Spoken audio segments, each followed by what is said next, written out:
Hi, my name is Timoney, and I am a performance coach. I help founders bridge the gap between knowing and doing so they can tap into more momentum in their business. In this episode of the Online Prosper Show, you're going to experience a fantastic conversation where we dive deep into the future you matrix, and we talk about how to get into alignment. And I'm also going to be discussing how I escaped a 10-year life of drinking too much and partying too much to become a performance coach. You're really going to enjoy this episode.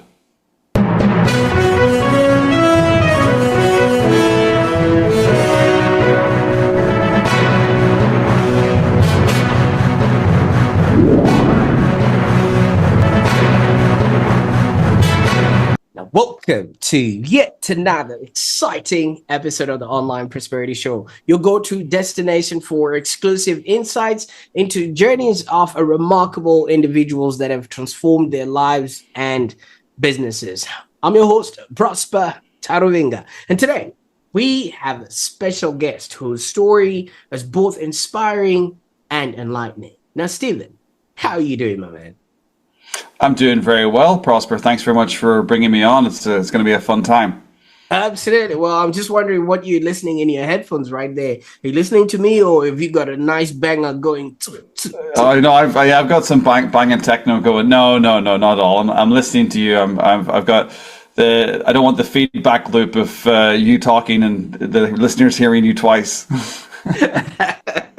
Absolutely. Well, I'm excited for what we're about to unravel today. And for those that are wondering, you might be thinking, wait a minute, if I just walked into a music podcast, no, you are so far away from the truth. It's ridiculous, right? I want you to imagine spending your weekends maybe lost in new techno beats or pulsating beats of all those techno clubs in and around your city, only to find yourself at 29 you're broke and you're searching for purpose. And I know that's the journey a lot of people would have taken.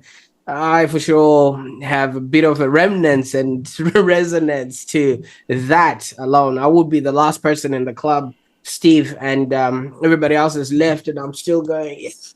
Yeah. Keep going, you know what I mean? So our guest today, Stephen Timoney, has actually lived that reality. He turned his life around by actually having to leave, not the club, but the city he was born in, the country he was born in, and literally flew halfway across the world to Canada. And he started a journey that now led to what he is doing now, which is transforming resistance into peak performance. But he didn't start off like that. He started off in low-paying retail jobs, and now he's a six-figure self-performance coach that's helping a lot more people, as we will discover as we go along. So in the process of him refining his journey and finding himself, he now is sending the elevator down so that you too can be, do, and have a happier existence. Now, Stephen, I could go on, and as you know, a nice club banger goes for like 3 minutes, and by the time I finish this intro, you'd have probably listened to 6 tunes by then. So let's cut to the chase. You left the UK and Ireland and went to Canada. That was quite the leap. What made that, transition possible? I had an itch. As you said in the intro, I woke up at 29 and I kind of felt like I was in the wrong path. Something wasn't aligned. I didn't feel comfortable in my own skin. I didn't feel comfortable where I was. And I think that had continued maybe for 2 or 3 years. I kind of slid into that from maybe the age of 26, 27 to the back end of my 20s. I had this feeling that maybe I was walking the wrong way, walking the wrong path. And a few things happened in my life, like a breakup, a bad job, where I ended up, being single and wanting to leave a job that I hated at the age of 29. And a lot of that led me to make the decision of, well, instead of just finding another job, why don't I go and do something different for a little bit? And at the time, you had to get a visa to go to Canada, or I could have gone to Australia. You could get a 1 year work visa or student visa before you turned 30. So I was 29, and I had about half a year or so, or a bit longer, before I turned 30 to actually get the visa and get out of the UK. I'm originally from Northern Ireland, but I spent 10 years in the northeast of England, where I went to university up in the sort of the Newcastle northeast of England area, and that's where I was living.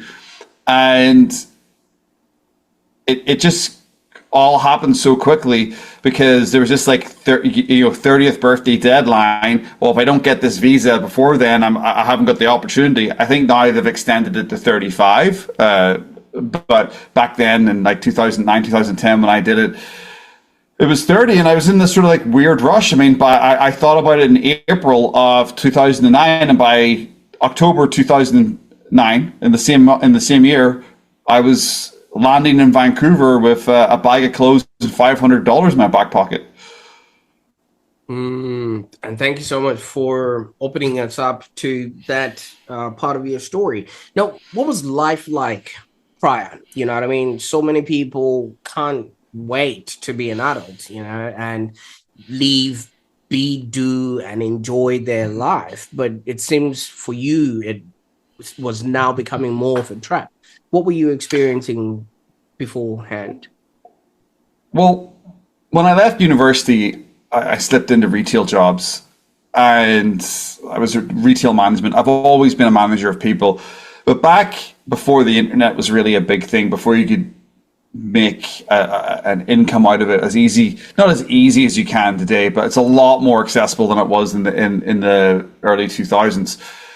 Before all that happened, the old career path was sort of laid out in front of you still. It was get a job, get good at that job, become a manager, which I was. I walked straight into sort of management positions within retail stores because I had a degree, so that allowed me to at least not start on minimum wage floor jobs, because I was already working that kind of job when I was at university.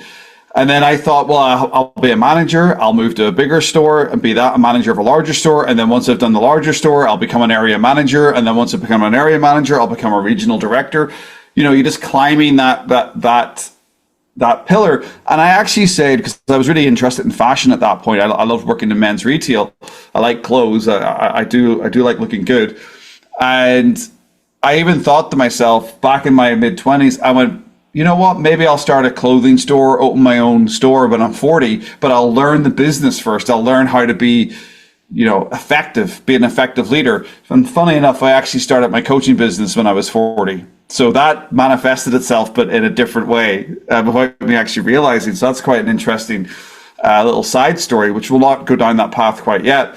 But I did not like the sort of like I didn't really like the long hours, the low pay, and I didn't really want to go into an office like everybody else. At the time, loads of people working in call centers, lots of people working in offices, and I just had this sort of like rebellious streak where I didn't want to have that lifestyle. And going out clubbing to the clubs in the northeast of England, I used to go down to London quite a lot. I used to go to other cities, Leeds quite a bit, and we go to these like fantastic techno clubs, and it was such a vibe. We'd party, you go out on a Friday night, wouldn't get home till a Sunday, and that was just my life from 22 to about all the way to like 27, 28, 29. Really peaked around when I was 25, and I was just I was DJing. I'm still interested in that kind of music. I had friends who were actually residents in different bars and clubs. One or two of them had little record labels on some websites like Beatport. And they were connected, and they often allowed me to play a few times as a warm-up DJ, as an early DJ, sometimes in the bars. So I was in this sort of like vibe in this crowd, but we were all broke, and we were all like partying and drinking too much and not doing much of our lives. And I just fell down this hole of partying too much, taking the wrong types of things at the weekend, feeling very low in the week, and then going out feeling bad with myself, but then going out again at the weekend to feel better. Like you're chasing this high constantly for years, and And luckily at the age of 29, I had those, as I said earlier, those like 4 or 5 things just all seemed to happen at once, where I broke up with somebody. The job I was in was, I was so annoyed and fed up with it that I nearly got fired because I had a bit of an argument with the manager. There was other things going on that I wasn't really money wise. I was in a little bit of debt when it comes to what's it called again? Like God, my mind's not working here, but I was in a little bit of debt when it comes to like consumer debt. That's the word I was looking for. There we go. My mind started working again. So there was this sort of like combination of things that just made me like, I'm in a little bit of consumer debt. I'm about to get fired from a job, or I don't like my job. I just broke up with my girlfriend, and funnily enough, the value of my car, if I sold it, would pay off all my debt. So I was driving a Toyota car, a Vansis or something, nice big 2-liter car, because I was driving for work at different locations. And I just decided, can I swear in this podcast? F it. I just decided. And I sold my car, got the visa, moved back to Ireland for a few months, got a part-time job, and was living with my parents. And did the process, got the visa fully approved, and then flew out to Vancouver. But it was all very, very quick.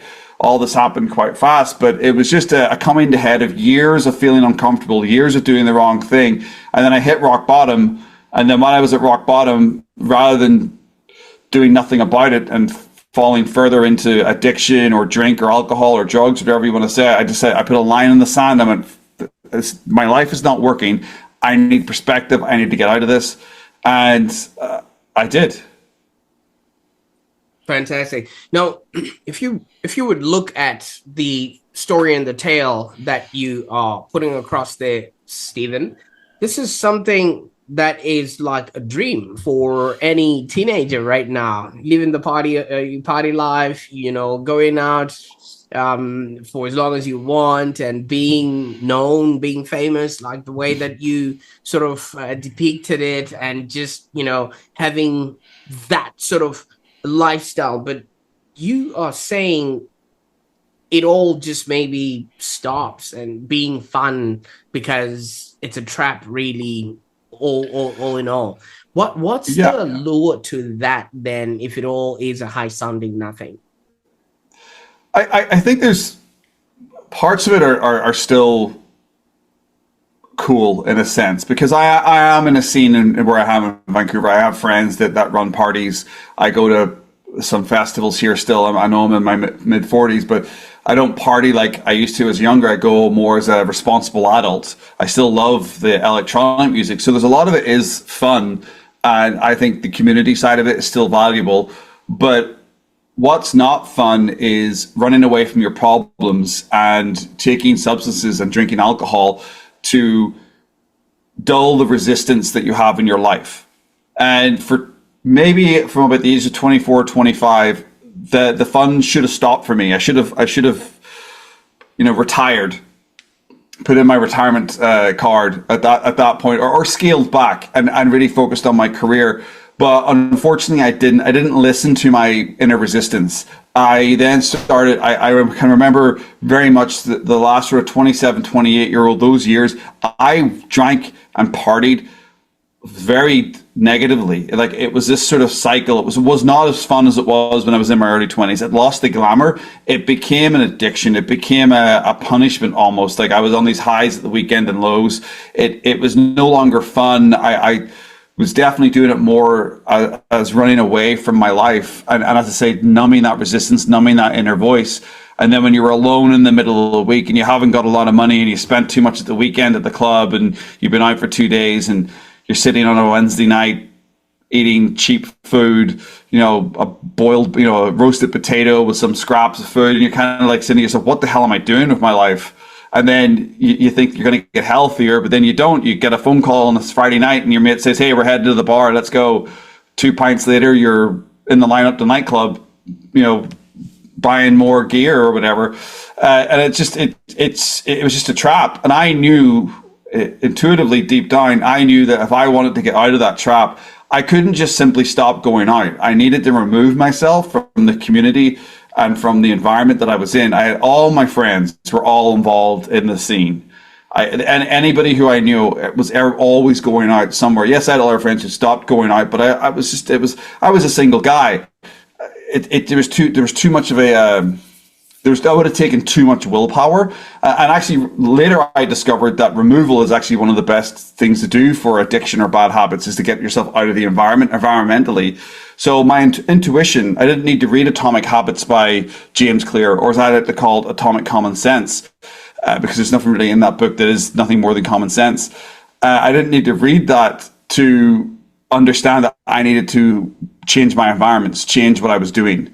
And moving to Vancouver, I don't say this lightly, it not only did it change my life, it saved my life. Give me purpose. Absolutely. All right. So you left being a Geordie in Newcastle there. Yeah, very much so. Yeah, being a Geordie. Well, I man.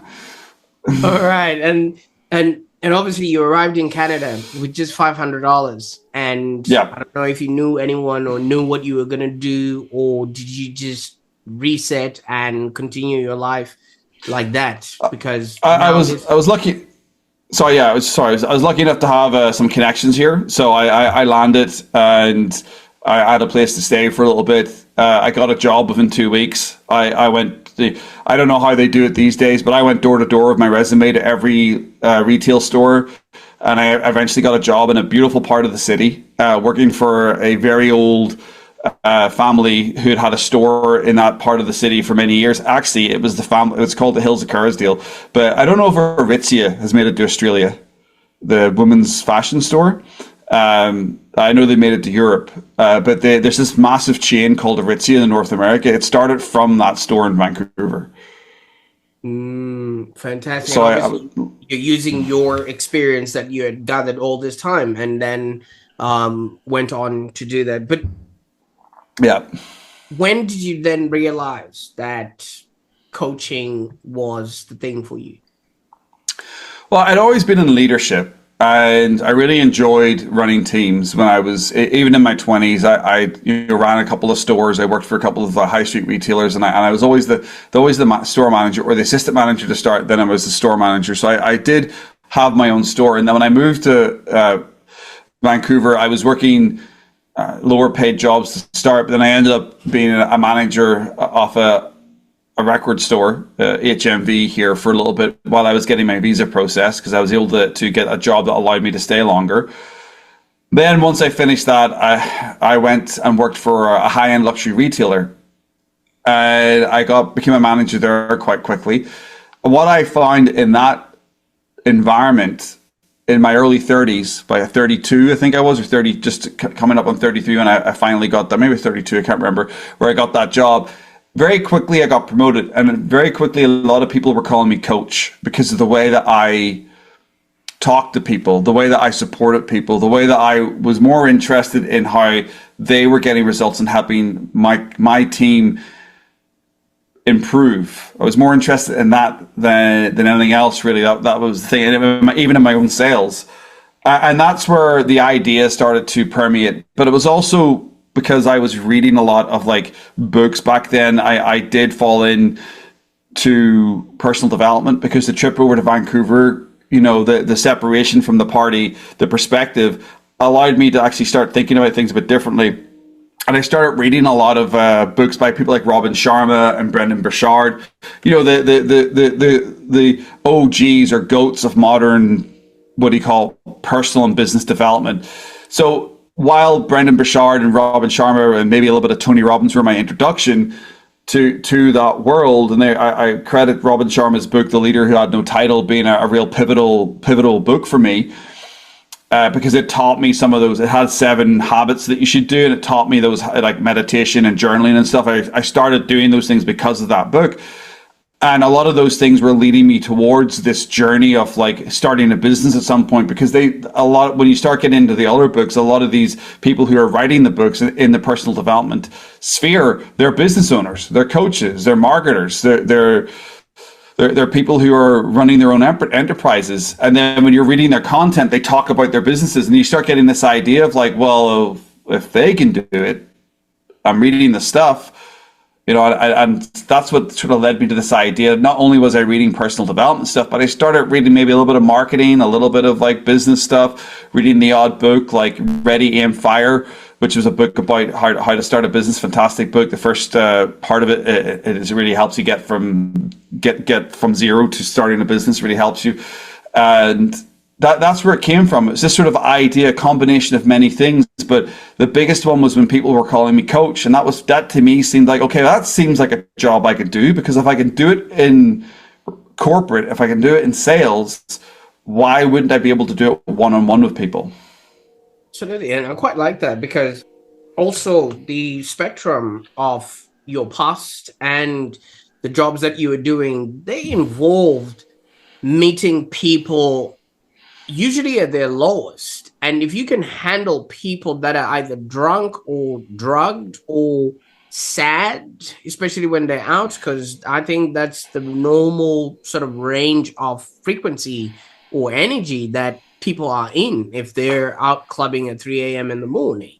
All right. And that also, so many people come into a retail space for retail therapy. So would you think that a combination of all of that, plus then reading and now having an understanding of what this human sort of way of being is, would have actually really enhanced and strengthened some of the, philosophies or some of Yeah. the training that you now also help other people with, because you've seen people at their lowest and you've seen people at their highest? Yeah, very much so. I think when you talk about seeing people at their lowest, I was at my lowest, and again, I'll go back to what I said earlier about intuitively knowing. I intuitively knew.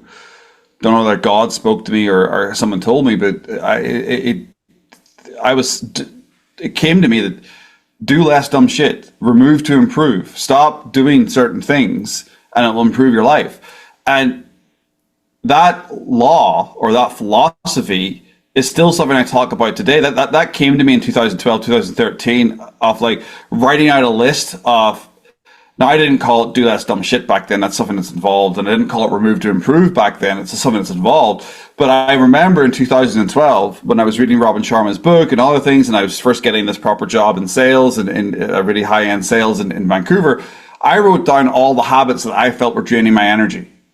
From partying, drinking, overthinking, watching too much TV. I know everything that I thought was bad for me, mentally, emotionally, physically.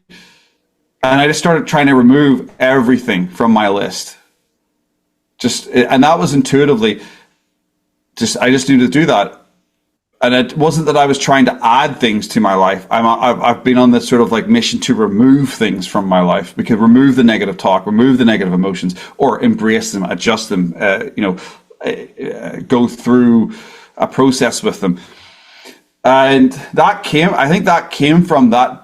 That came from that darkness, that came from that low period.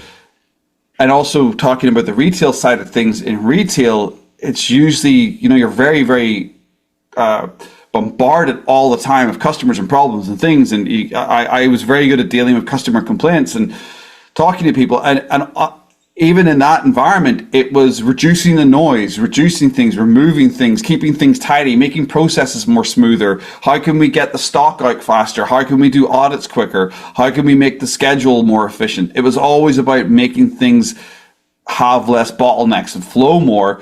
So you're right. It's all about, everybody is a massive collaboration of a lot of things. You're a tight Venn diagram of many different things. And a lot of my philosophies that I coach and talk about today are directly born out of that.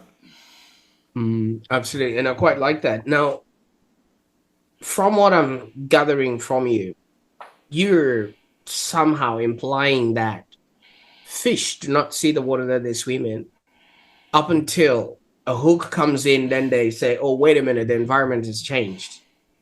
And before you know it, they're probably taken out of the water or something like that. So while you were out partying, having fun, doing the day-to-day, the people that you were around, obviously that's the kind of life that they were living in. So they wouldn't have been a reference point, which basically meant you wouldn't have seen up until that particular thing happened, where you started seeing that, wait a minute, the water has become a little bit murky here. Something is not right. Now, is this something that happens to everybody else, or was it just a gift that was given to Stephen? Because it so seems that a lot of people just keep doing what they're doing, and as you say, do dumb shit. Yeah, I mean, it all depends on how you look at it. I know I have friends who stopped partying because they had a child. Their first child came along with their partners. They got married. They bought a house. They got a job. I do know that, or a new job. I do know when I was living in Newcastle and when I was about 25, there was a lot more people from around the country that were in there. People from London, people from Leeds, people from Scotland. There was a lot more collective mix of people. But I know by the time I hit 29, my friend group were very much just Geordies, because most people had either moved back to London, moved across the world, gone and got bigger jobs. But yeah, I was still living like a student at 28, 29. So I think a lot of people wait, and I think this happens to everybody, a lot of people wait for life events to shift their thinking and shift their environment. And that's true for me. I had to wait until I had a car crash almost of too many things happening at once that made me take a step back. You hear some of the sort of like the stories of some famous people. I know Brendan Burchard, I've talked about it earlier, so he's popped into my head. He nearly died in a car crash, if you've read his story, and that was his wake-up moment. So I think my wake-up moment was like, as I said, 29-year-old, lots of things coming at me at once, and I knew at that point I needed to change, something needed to change, and I had waited for my life to get so bad that the universe literally like, okay, if you're not going to change, I'm going to throw all this shit at you in the space of a few weeks or a month. And if you don't listen to me, you're probably going to end up being, I'm fucked basically. Do you know what I mean? Excuse the language, but I listened. That was enough of a shock for me to be like, I'm listening. Okay, I hear you now. I've been thinking about this for years, but I hear you now. And it was the removal of the noise. It was the removal of the environment. It was wanting to get out of the water as the fish, to realize actually, I was in water. I was surrounded in too much partying and bullshit. And I'm like, I don't want this anymore. I don't want this water. I don't want this salty crap water. I want to get into some fresh, clear water. And I made that leap, like a salmon leaping out of the water. I leaped into a different, I leaped out of the sea into a river so I could go and, start a new life. Absolutely. Yeah, very much so. Absolutely. Now, you did mention Brendan Burchard, and after that accident that he did, he got out of the car and he asked, "Did I live? Did I matter?" And yeah, and questions along that line. Now, you emphasize on helping clients do less dumb shit. Can you maybe explain this philosophy and how it actually leads to improved performance? Because some people are always going to do stuff just because it's always been done like this, and they're probably not going to know any better. Yeah. Well, I'm just a believer in doing less dumb shit. I think it's just a sort of a quirky or fun line that I use, because a lot of the times it's the stuff that we do on our worst days. It's our bad habits that actually slow us down. If your bad days are really bad, if you slide into watching way too much TV, eating too much, drinking too much, doing some types of substances because you're feeling sad, that's a very low floor, and that's dumb shit. But I've kind of moved that into what I call remove to improve, because sure, you can have dumb shit habits, but remove to improve is more a cleaner idea. It's a philosophy that we need to remove the things that are not working for us mentally, emotionally, and physically. And often that might not even be our own fault. It can be external noises. Like, for instance, the news right now. I don't think the news is so crazy every 5 minutes currently.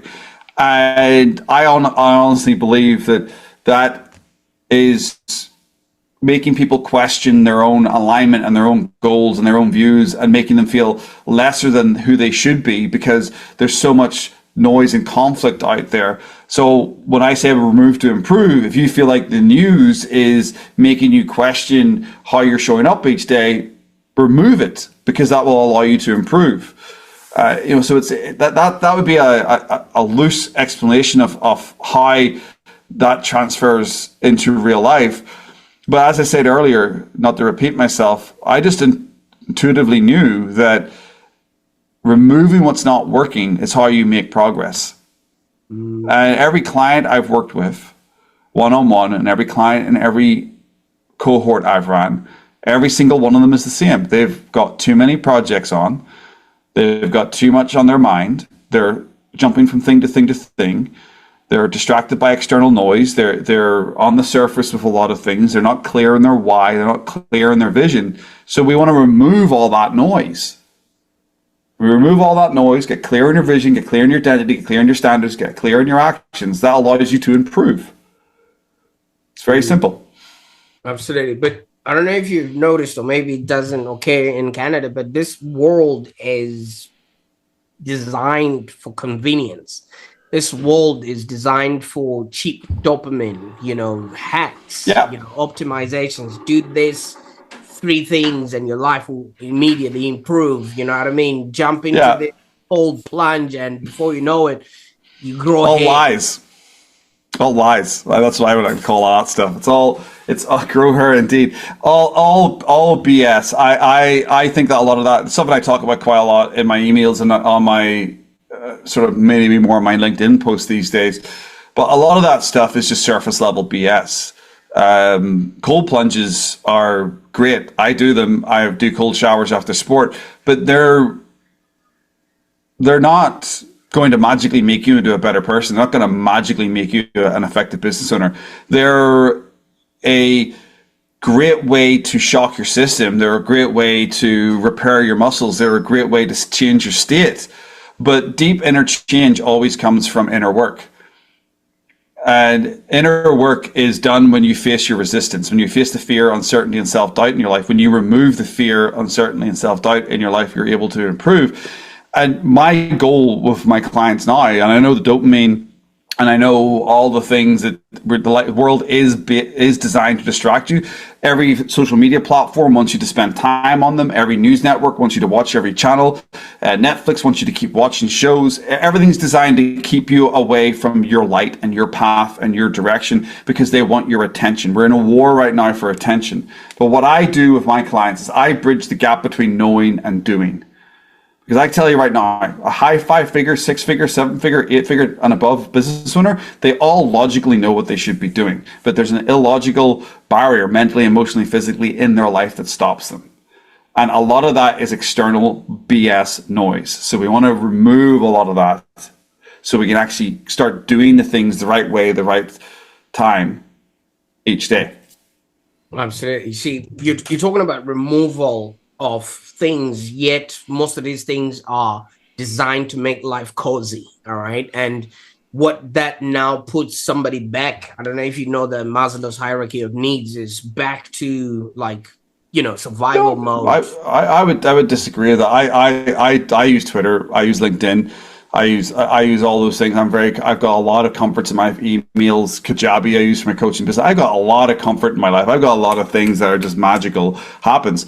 I tell you right now, I haven't doom scrolled once today. I haven't opened Instagram once today. I haven't opened TikTok today. I haven't done any of those things for any length of time. Actually, no, I did open TikTok at lunch when I was eating my food. I did look at TikTok briefly. So because there's the whole trade war in Canada right now, and I was watching someone talk about it, but it was briefly while I was eating, and then I put it away. All of those things are there, but what I don't do, and I love these things, they're great. I post on TikTok sometimes, but mostly on Twitter and LinkedIn. Those things are all fantastic. But what I don't do, and what some of the clients I work with do, is they get up in the morning, they use their phone as an alarm, and they get up in the morning, and as they're walking to their front room or they're having their coffee, what are they doing? They're scrolling on Twitter, they're looking at their email, they're on LinkedIn, they're getting opinions from their competition, from their peers, from people who are ahead of them, and they're starting to feel lesser than themselves because they're reading how other people's successes, or they're seeing other people take action. They're reading somebody's post celebrating their business, and they start feeling lesser about themselves because this fantastic technology is allowing us to read what other people are doing instantly. That's dumb shit. That's removed. So what do? We want to remove that action. I recommend to all my clients not to go anywhere near any type of screen or news for the first 30 minutes to 90 minutes of the day. Get in alignment, stay in alignment, go and do some deep work. That is, yes, these things are comfort. These things are great. We all have them. We all use them. We all should use them. But my phone does not go in my room.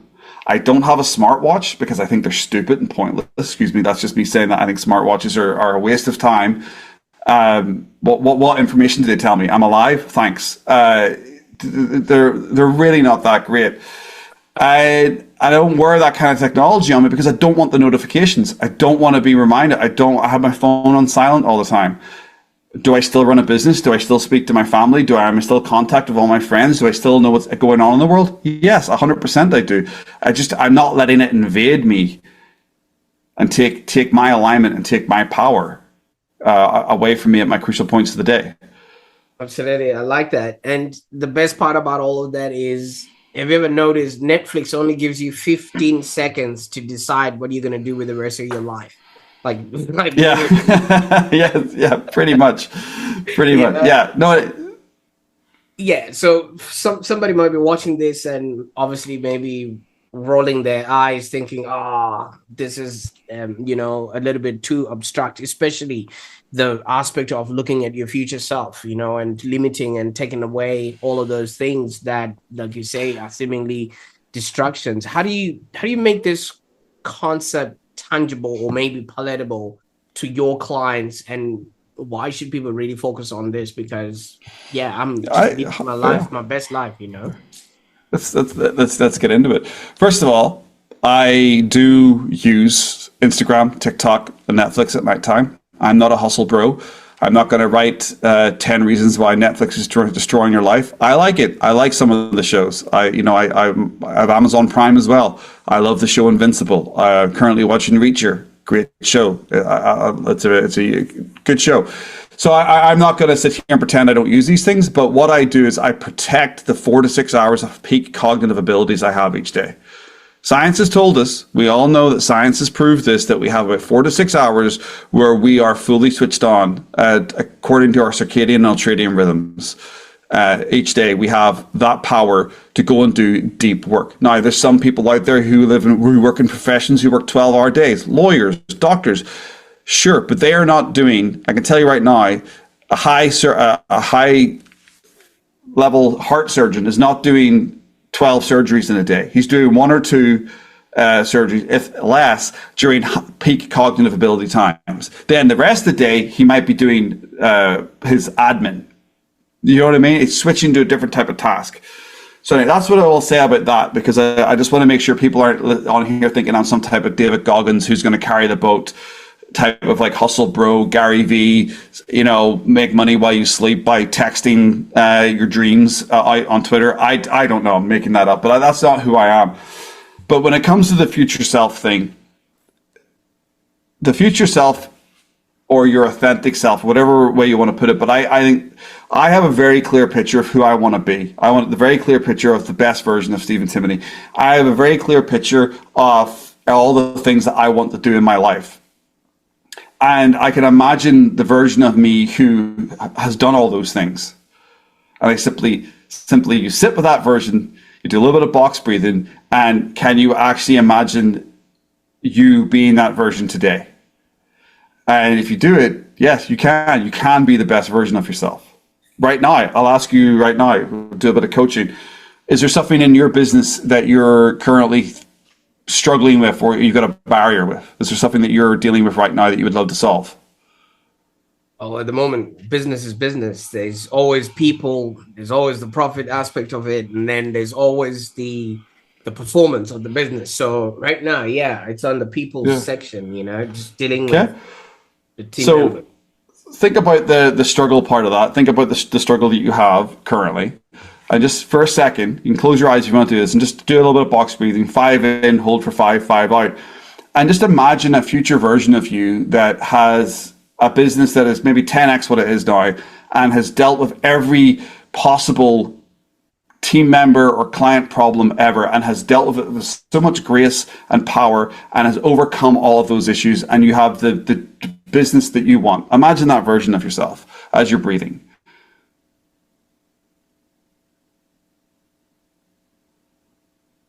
And can you feel that version of yourself? Of course, he's already inside of me. I just need to step in and be that. There he is. So let that person permeate into your body. That's future self work. That's a very brief example of future self work. Obviously, we need a lot more pillars built. We need to get clear in your identity, your standards and actions. We need to be graceful of ourselves and know that we're not going to go from zero to hero. We're not going to go from no money in the bank to 100 million in a month. That's not going to happen. But we can go from earning 10K a month to maybe 15K a month in like 90 days or 20K a month in 90 days, all depending on what systems we already have in place, what data we currently have. Whatever that is, for your business, there's a lot more things that go into it. But a lot of the times with my clients, it's because they lose touch of that alignment with their best version of themselves. They then start to overthink. They then get into the trap of not doing the things they should be doing, and they focus too much on busy work because they don't allow themselves to sit and realign and focus on what is the most obvious thing now I have to do in my business. What is the most important thing I have to do in my business? And then they feel that procrastination because they're not doing it. But if you get into future self work and doing a little bit of this sort of future meditation where you can feel yourself being the most powerful version of yourself, you can then use that power to go and do that work because you're realigning with the best version of yourself. And I honestly believe any barrier you can overcome with a little bit of peace, a little bit of quiet. I teach my clients, I do this myself. I go for no phone walks and I think about this stuff. Now, if somebody's watching this and really intrigued in the way that you operate and maybe the outcomes that might happen because you're literally giving people back to themselves, what would be the best way that people can maybe start their journey or get in touch with you? Well, for me, yeah, if people want to reach out, I'm at stephentimony.com. I have a coaching offer on there. It's called the Future You Matrix. It's my one-on-one coaching program. Where if you can book a call and jump on, we can talk. I work mainly with founders and entrepreneurs who logically know what they should be doing, but there is some type of external noise, BS on the surface stuff that's just stopping them, and I help them get through all that mess, and I help them get in touch with their real selves, their authentic selves, and take a lot of action very quickly. Most times, it's all about alignment. Once you get into it, it's a nice flow. But yeah, I'm on Twitter at Stephen Timoney again, but I'm at Steve Timoney because someone else actually has my name on Twitter. So it's at STEVE, not STEPHEN. And then I'm also on LinkedIn, and I post on Twitter or X and LinkedIn every day. On LinkedIn, I'm Stephen Timoney with the same spelling. You'll see the profile picture. It's the same as what's on the podcast right now. This beautiful face with this beard. But yeah, that's where people can come out, can get in touch with me. I'm always open to having more conversations with founders, entrepreneurs, leaders, people who are struggling and getting over that weird barrier of knowing what they should be doing, but then always stumbling when they go to do it. Absolutely. Now, I will definitely make sure that all those links are in the show notes, and then people can get onto the right Stephen Timoney. Now, indulge me here for a little bit, Stephen. From what you're saying and from what you are putting together for all these people, it kind of feels like or seems like a rite of passage.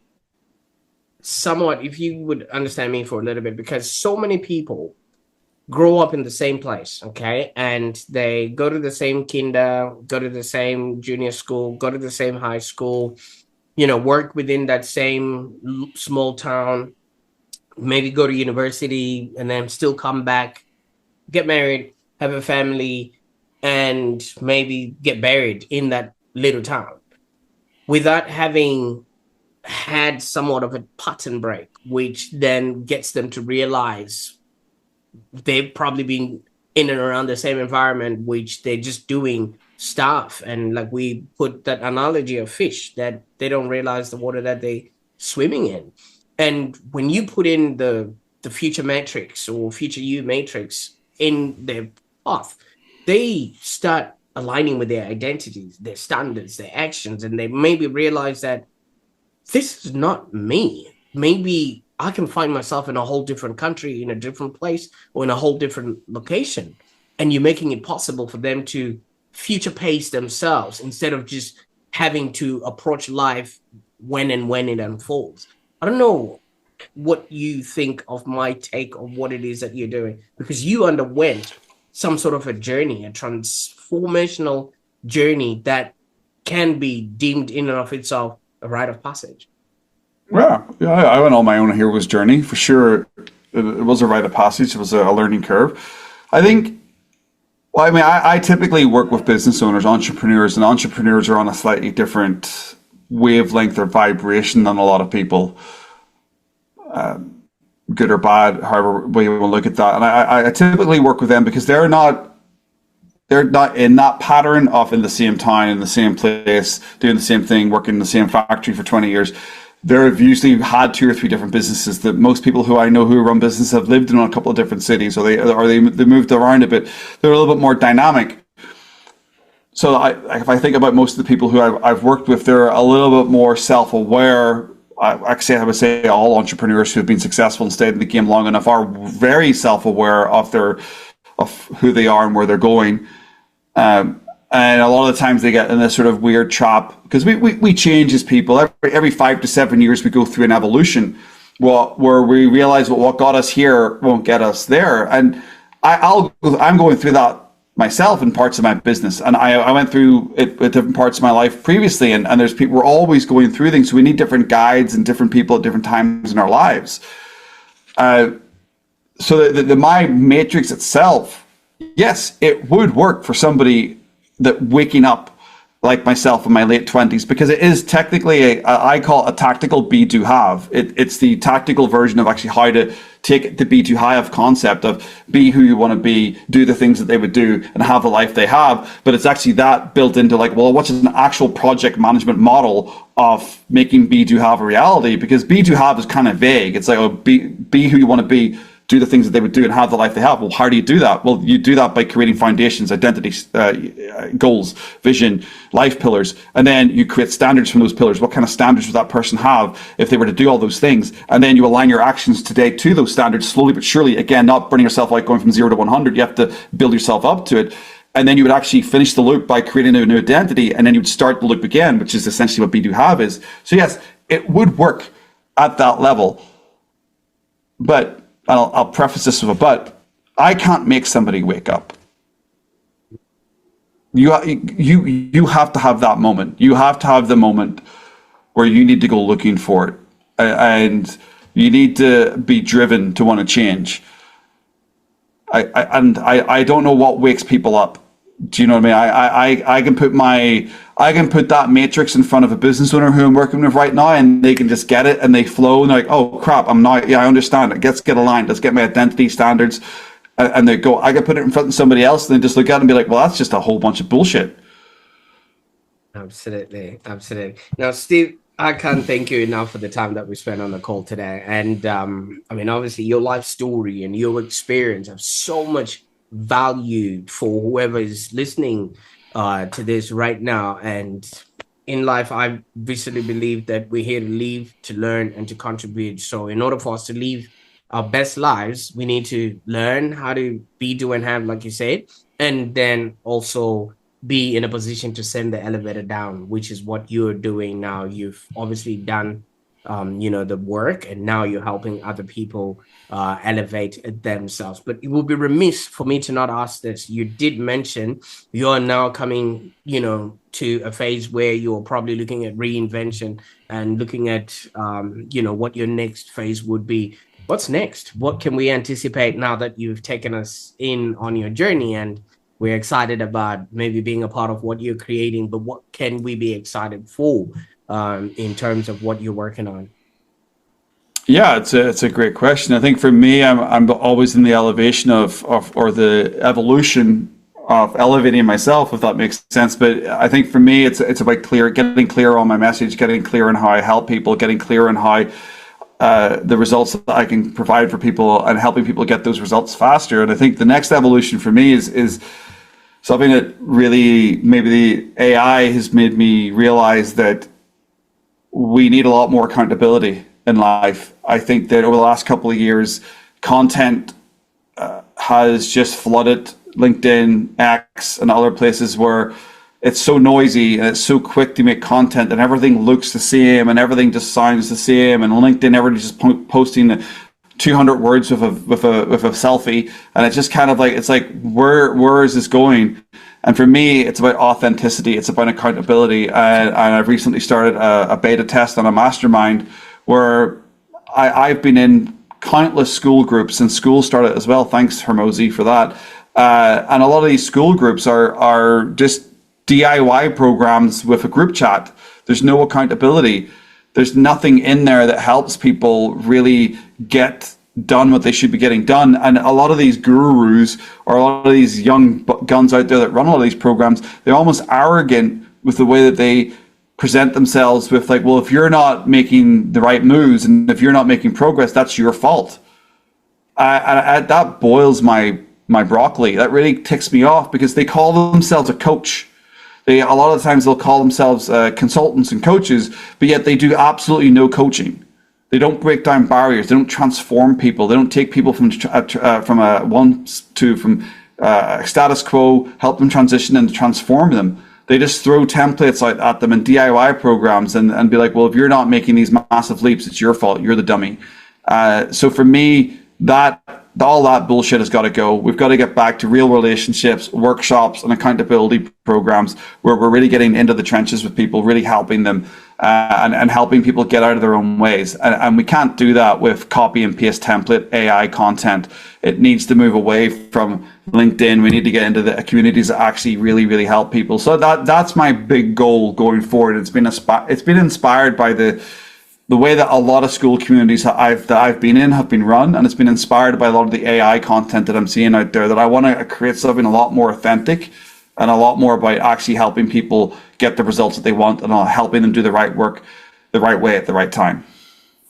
Absolutely. And I really appreciate that. At least somebody has noticed that, because it's being sold to people as a vehicle of making money, not necessarily as a transformation for the people that are going to be a part of that vehicle. It's just, how many people can you put in on a subscription monthly and get away with it, so to speak. So I really appreciate that there's somebody like yourself who now knows that the line outside a club is just to lure all the other people to think that the club is busy, when in actual fact it actually is not. So thank you so much. The best nightclubs in the world never have a lineup. Yeah. The real one, they get people in quickly. The underground clubs in the weird parts of the city where you walk down an alleyway and all you can hear is thud, thud, thud, thud. And you walk up to it and there's no one standing outside it. And you go in a door and there's lots of bouncers and you go through the bouncer and the club's absolutely packed, and at 7 a.m. in the morning. That's a real nightclub. That's the kind of community that I'm going to build. It's like, it's real, it's authentic, with the right people in it, doing the right kind of stuff. Sorry, I had to jump in there and say that.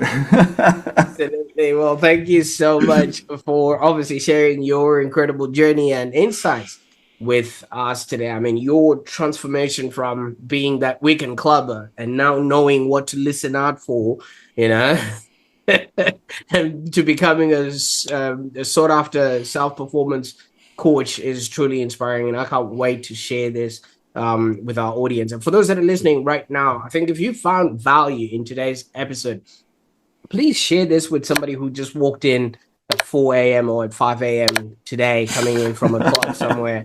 I think they really need to hear and benefit from Steven's story. And while you're at it, if somebody gave you this podcast, welcome. And hopefully you're sober enough now to realize you actually need to subscribe to the Online Prosperity Show for more insightful content that will allow you to be, do, and have a happier existence. And I'll encourage you to join us next time, as we're going to be exploring ideas that can lead you to a happier existence. But I want you to remember one thing: your future is waiting. So start aligning with it today.